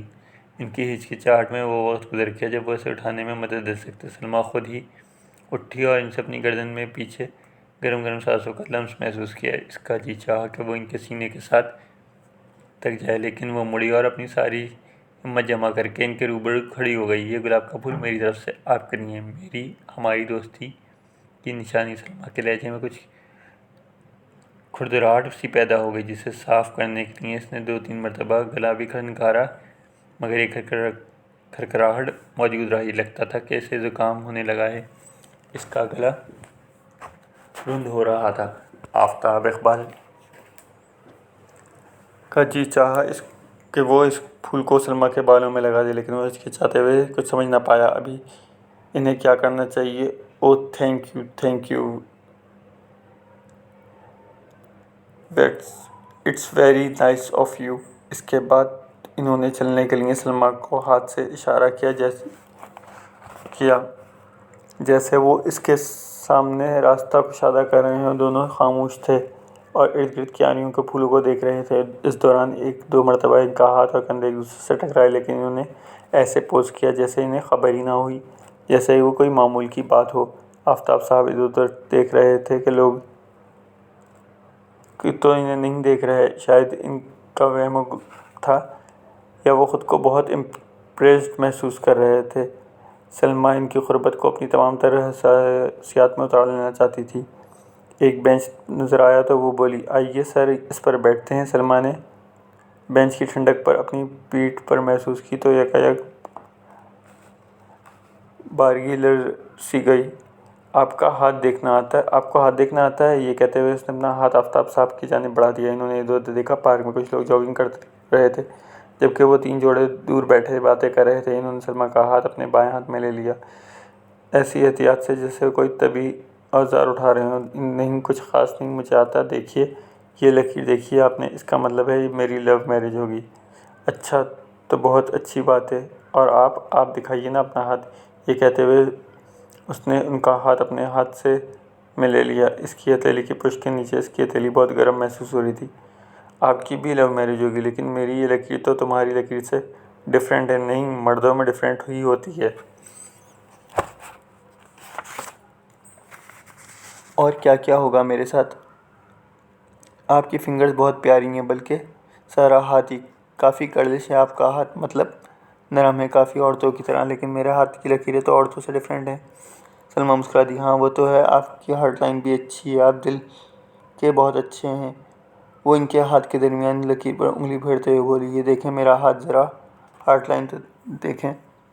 اس کے کہنے پر آفتاب اقبال نے اس کے دائیں ہاتھ پر واقع ایک لکیر پر انگلی پھیر دیا۔ پھر اچانک سر اٹھایا تو دیکھا ایک جوڑا انہی کی طرف دیکھ رہا تھا۔ انہوں نے ہڑبڑا کر سلمیٰ کا ہاتھ چھوڑ دیا، پھر خود پر قابو پاتے ہوئے بولے، ہر ممکن سکون سے بولے، ہمیں چلنا چاہیے، ابھی تو پون کا گھنٹہ ہوا ہے۔ نہیں پھر ملیں گے انشاءاللہ۔ اچھا میں ابھی آتی ہوں، سلمیٰ نے کہا۔ کچھ دیر بعد واش روم سے آئی تو اس نے برقع پہن رکھا تھا۔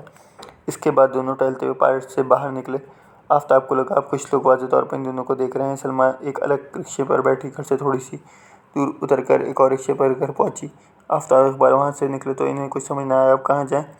اپنی کار ڈرائیو کرتے ہوئے وہ مری روڈ کی جانب نکلے، لیاقت باغ کے ساتھ گاڑی پارک کی اور ساتھ ہی لائبریری میں داخل ہو گئے۔ انہوں نے 1-2 کتابیں نکال کر پڑھنے کی کوشش کی لیکن پڑھا نہیں گیا۔ کچھ دیر بعد وہ باہر نکلے اور گاڑی میں بیٹھ کر گھر پہنچ گئے۔ بستر پر لیٹے کافی دیر تک وہ سلمیٰ کے مختلف لمحوں کو سوچتے رہے۔